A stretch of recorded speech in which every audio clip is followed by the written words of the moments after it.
Hey everybody, how's it going? Welcome to the Guitar Underground.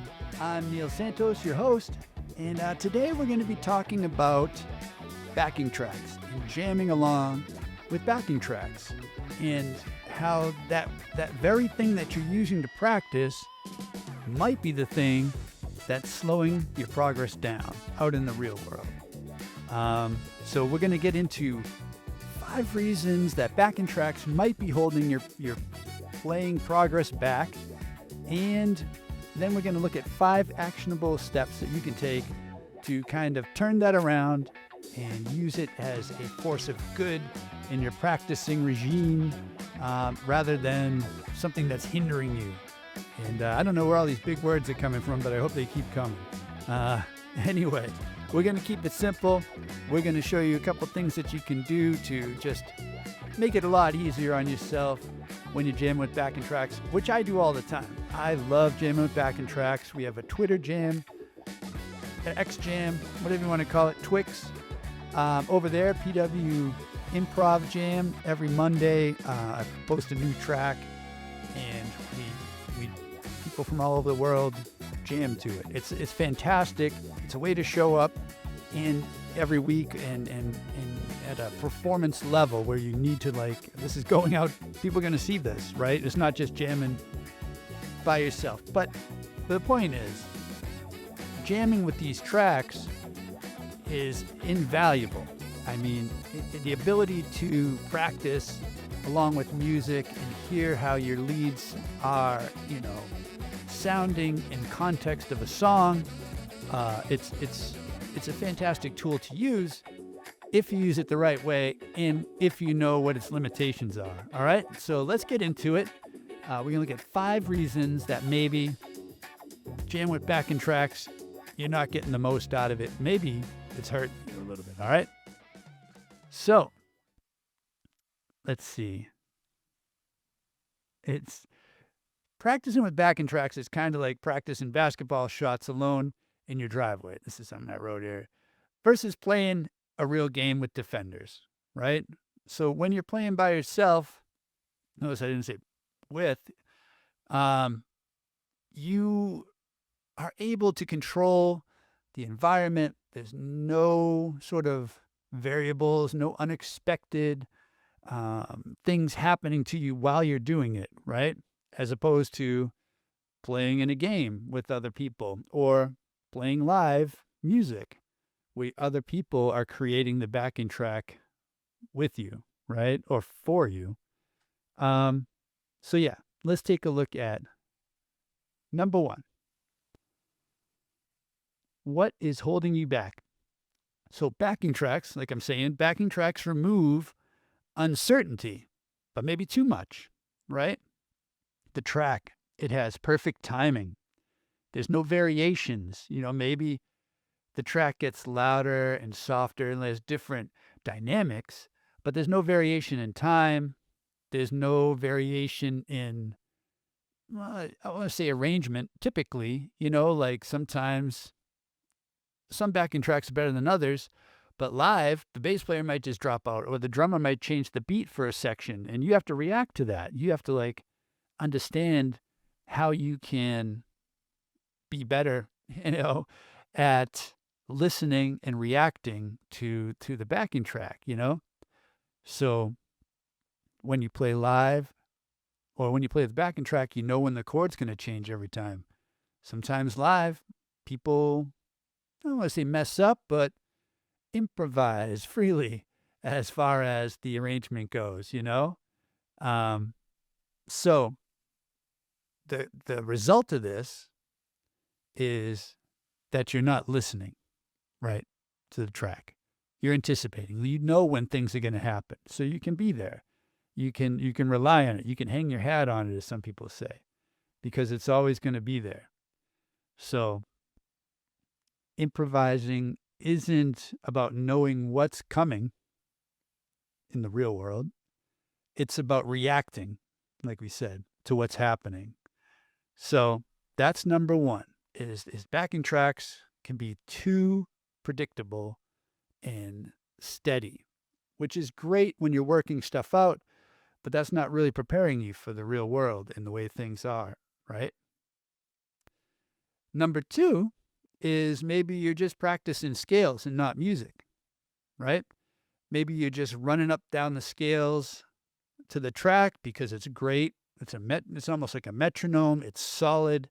You can hear how the scales interact with the chords and with the bass line. But yeah, it's not, and this is the thing. There's no one there playing it to be like, dude, what are you doing? Like, come on, let's play music. So you're playing up and down and up and down and up and down. But if you never kind of switch over sometimes and just start playing solos and try to start playing melodically in phrases and lyrically, then you're going to get stuck in that mode. And then if you ever tried to do that with real players in the real world, they're going to get sick of it real quick. If they're going, they're playing their heart out and you're just going like,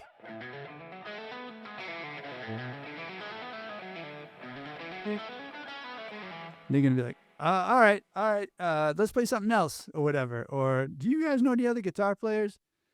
And you don't want that, right? You want to be invited back to the gig. So you want to play musically when you're practicing with the backing track. So when you go out in the real world, you can already have that muscle developed, So that's number two. Number three is there's no consequence for bad phrasing, which is what I'm saying, right? Like the backing track, if you mess up a lick, it doesn't care. It just keeps going. It's going to keep playing the same thing forever and always, and then you can rewind it and play it again. It doesn't push back if your phrasing's off, right?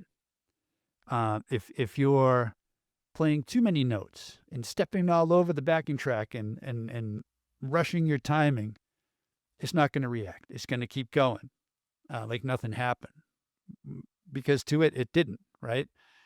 So in the real world, if you do that, if you rush your timing, either the whole band is going to kind of speed up or it's just going to sound it's going to sound off. You're not going to be in the pocket.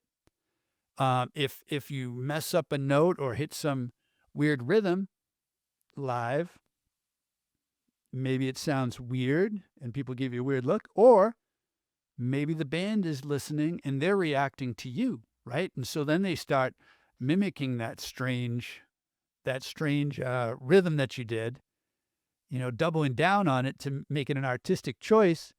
And then, and then it turns into something else. And you need to have some skills at reacting to them, reacting to you in order to go down that route. Like, oh, I see where you're going with this. You picked up on my mess up and turned it into something cool, kind of like Bob Ross, if draw something, a line on his painting and be like, oh, that's a tree now. So you got to be ready when the band turns your mistakes into trees, is what I'm saying, obviously. So that's number three. There's consequences in the real world, but not on backing tracks, okay? Number four, you're not training your ear enough, right? You're basically just playing scales, you're just playing these shapes, and you're not listening to what's happening. You don't have to listen. A lot of backing tracks will have like backing track in E minor, right? And maybe there's 2 chords, maybe there's 4 chords or 6. But you don't, most players will just say, okay, E minor. So they just play E minor over the whole thing, right? You're not listening to the actual chord changes. I mean, it will sound great because of the way they compose these backing tracks that even the E minor pentatonic is going to interact with all the chords chosen for that backing track in a cool way, right? And that's good. But it takes away the need for you to understand kind of what is happening in that backing track or in that progression.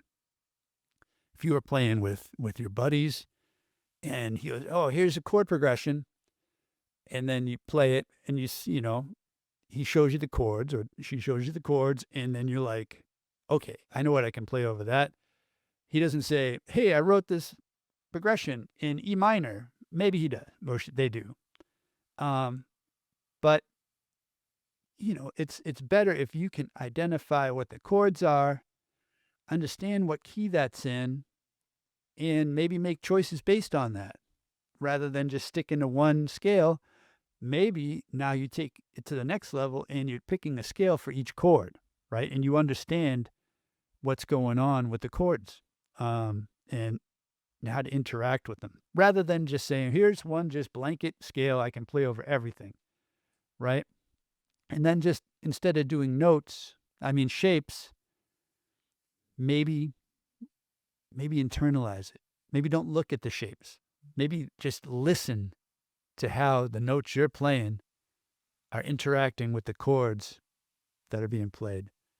And that's where the drama is. That's where the story is in what you play. So yeah, that's number 4. You're not training your ears enough.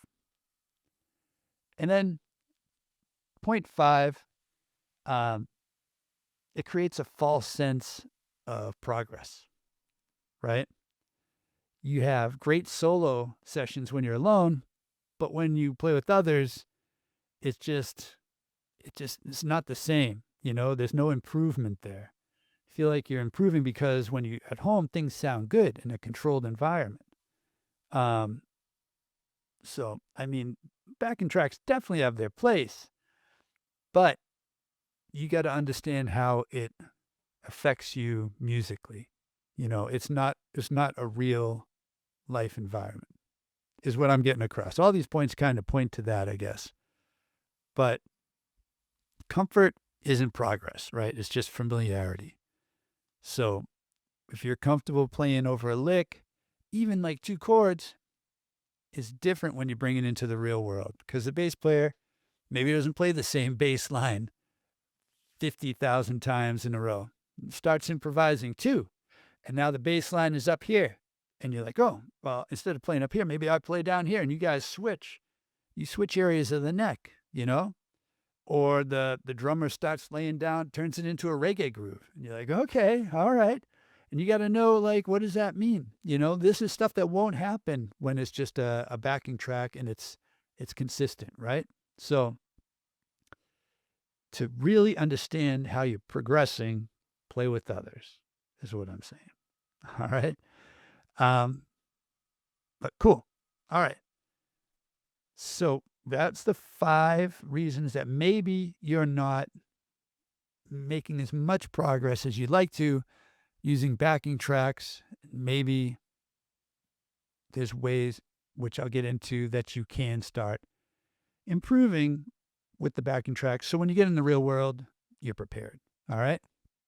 But now it's time for the self-grandizing, is that right? Plug. Selfless and selfish plug.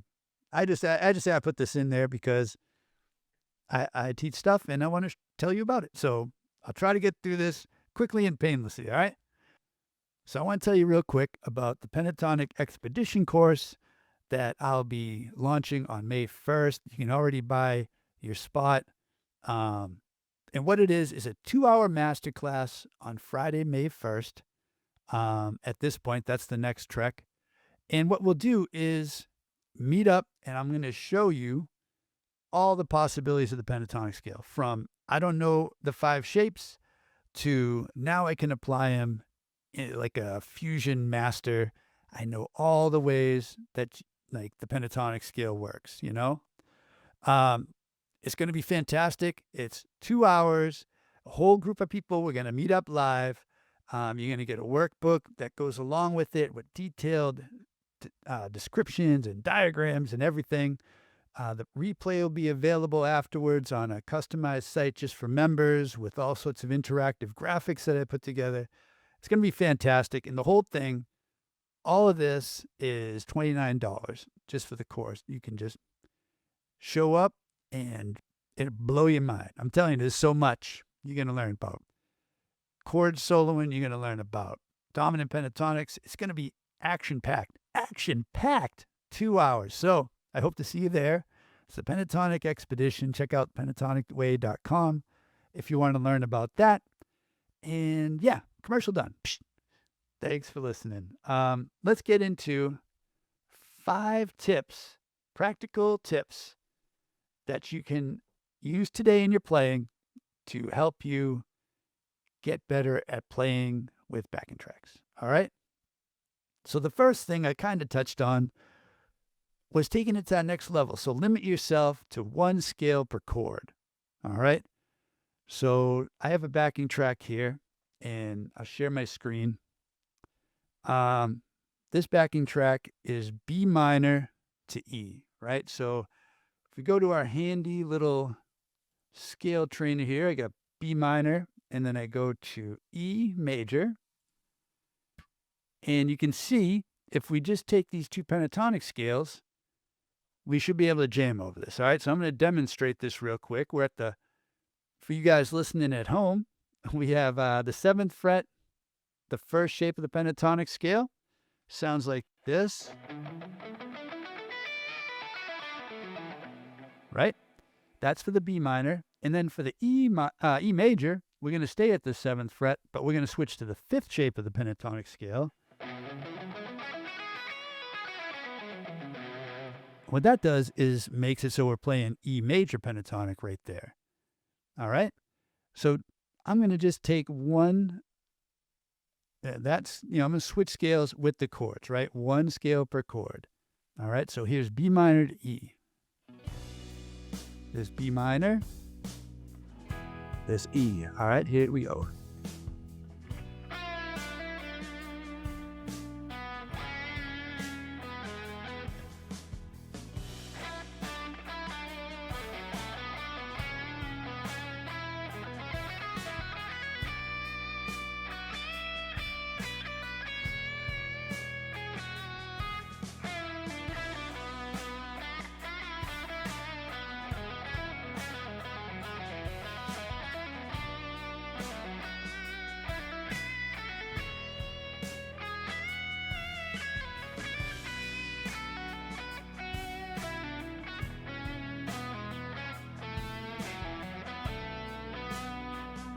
Right? You can see how now I'm part of the backing track. If I just played, all right, this one says it's in B minor. So I'll just play B minor over everything now and see how that sounds.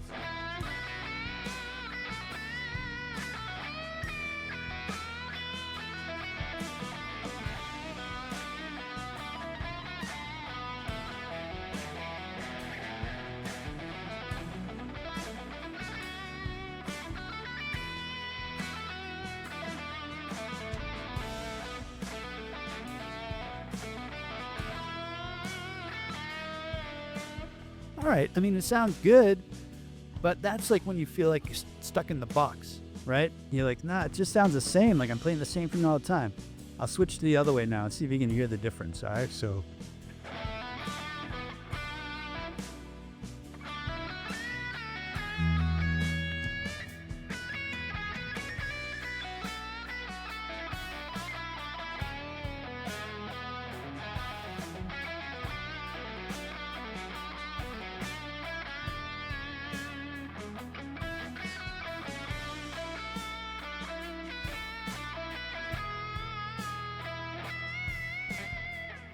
All right. I like that so much better. And I feel so much more creative. Like I feel like my phrases are so much more creative and professional sounding when I switch scales, like it moves somewhere and then it moves somewhere when it goes to the next chord and it moves somewhere. So it's like it's telling the story. With the other way, even if I'm kind of trying to target whatever chord tones are in that B minor scale that are also in the E, it doesn't feel like it goes anywhere.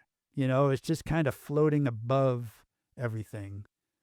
Like someone that walks into a room and they just they don't read the room, right? They're just themselves. You met these people, and that's cool too.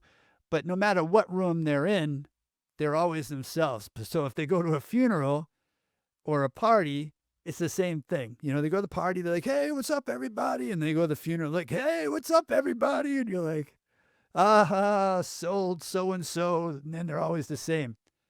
Whereas someone else would go to the party and they're like, "Hey, it's great to see you," and then they go to the funeral like, I'm so sorry," like they adjust their output or whatever, their energy level or the things they say based on the situation, and that's kind of how this is with switching the scales per chord, and that's the stuff we work on in the pentatonic way. By the way, you're gonna learn that in the expedition, Camp 3, up the mountain, if you're wondering. So, all right. Number 2 practical application is turn the backing track off mid-practice. So play for 2 minutes with it, then stop the track and just try to keep playing. That forces your internal timing and awareness of the chord changes to be internalized. So if I try that real quick, using the same scale, same backing track, let's keep it simple, Santos, and let's see how that goes.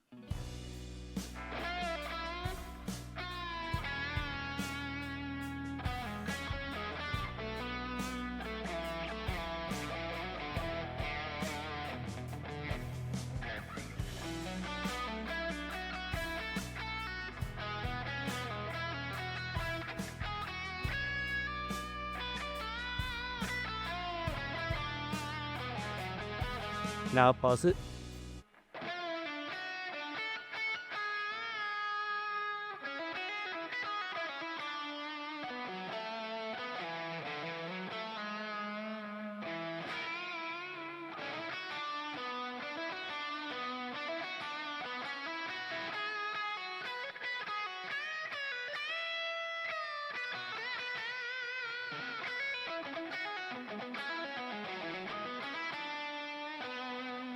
Yeah, and then you can, go back.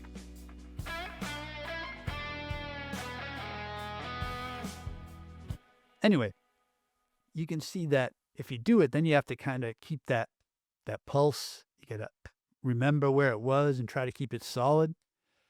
And if you're doing this 1 chord per scale thing, flip that, 1 scale per chord thing, you're going to be able to hear when the chords change by what you're playing. And that's the key right there. That's what it's all about. And there's a simple way to do that. Just simple pentatonics, If not, all right, so if I didn't switch chords, let's try that. And I'll just keep playing. So I'll jam with it. See if you can hear when the chords change.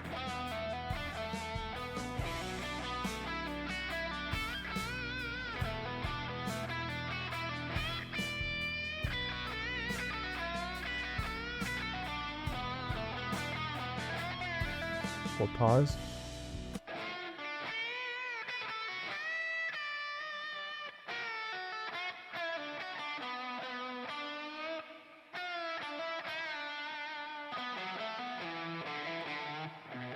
Yeah.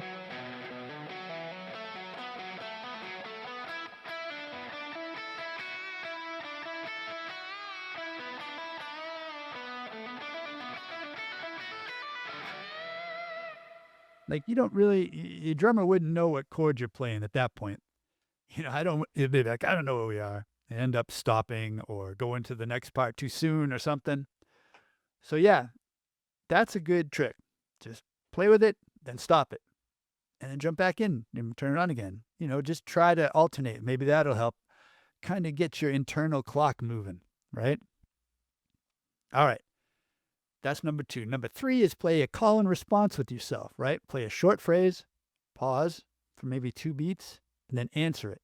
That's going to develop your phrasing and your musical conversation, at least with yourself, So maybe then when you get out in the real world, you're playing, and if you're with a keyboard player, another guitar player, bass player, and they play a little lick, you're going to be able to react to it. That they use their lick as a call, and now you're responding to it, right? So let's see how that works or sounds in practice.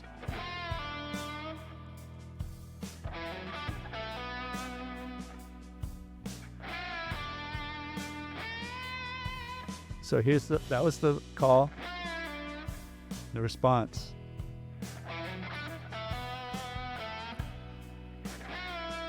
call again.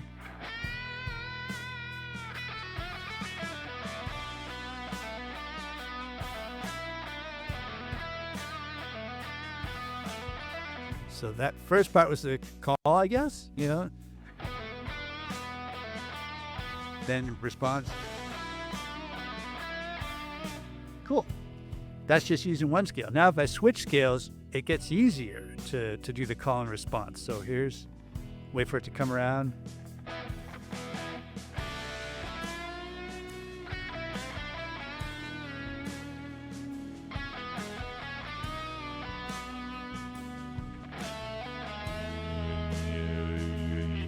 When you do I'll do a bigger break.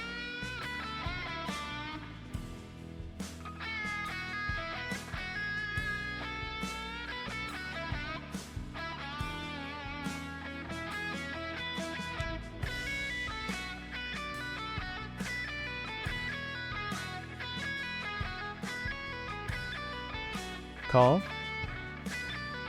Response.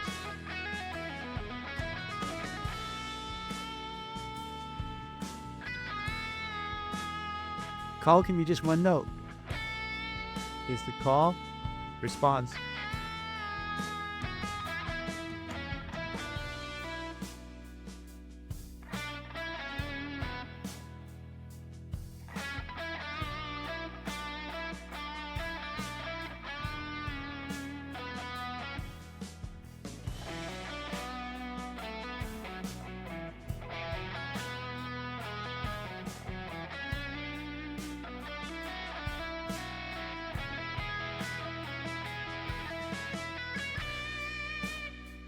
Well, that's the idea. Anyway, I mean, you can leave a pause in between. You can decide not to. You can hold a note, which could be considered a pause too. So, mess around with that and try to keep your licks, simple. Simple is sometimes best. They don't have to be complex. Mess around with that call and response idea. I did a video a little while back. I forget what it was titled, but the idea was that like you play and then you pause for 2 beats. One. So you play, let's see, like this.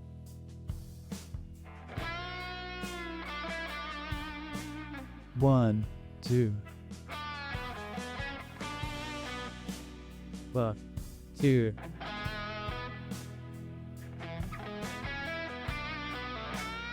Three, 4. Well, that's the idea, and I really like that. Like 2 beats, you think it's going to be too long. Hey, oh my God, I have this flow going. I don't want to stop. Right? That's the fear is that you won't be able to jump back on the whatever you're riding, that wave. But 2 beats isn't that long. Like when you do pause, it feels like a good amount of time. You can hear the band, whoever the listener can like focus in on what the band's doing, and then here comes the guitar again. And then 2 beats off, 2 beats on. And then as the solo progresses, the improvisation progresses and the dynamics get larger and people get more excited, the energy rises, you can shorten those breaks, you can remove them. But it's a good way to kind of start your solos anyway, like having those two beats in between. So try that in between your call and responses. 2 beats. 2 beats or not 2 beats. Sorry. All right. So number 4 is remove visual dependence, right? This is huge. I feel like I stumbled upon this when I was a kid, where what you do is you play, but close your eyes or don't look. Or just, I like closing my eyes. I do it all the time when I'm playing live. And this will help when you're playing live and with people too. I talked about it in an episode with Pedro Arevalo, talking about playing live. And he was talking about a guy just coming up to the stage and be like, no. And that's distracting, right? You're soloing your ass off and your heart out or your ass out. Wait, no. And now this guy's saying, and you're like, what? That's going to break you off of that wave or drown you or whatever the analogy is. So yeah, closing your eyes is fantastic. And I stumbled across this when I was younger because when I was 12 or whatever, after I'd supposed to be in bed, the lights out, I'd still want to play. So I'd have my guitar unplugged and I'd be playing. So and it was dark, right? So I'm just kind of going by feel and sound. And I think that was huge. That was huge to internalize the guitar, internalize the shapes and how they, map out on the neck. I wasn't switching scales or anything back then. I was just playing one scale, probably one shape. But, like it really helped to kind of lock in. So yeah, like if you're jamming, try that. So let me see if I can do that. Okay. So you can see my face. I'm gonna look up here.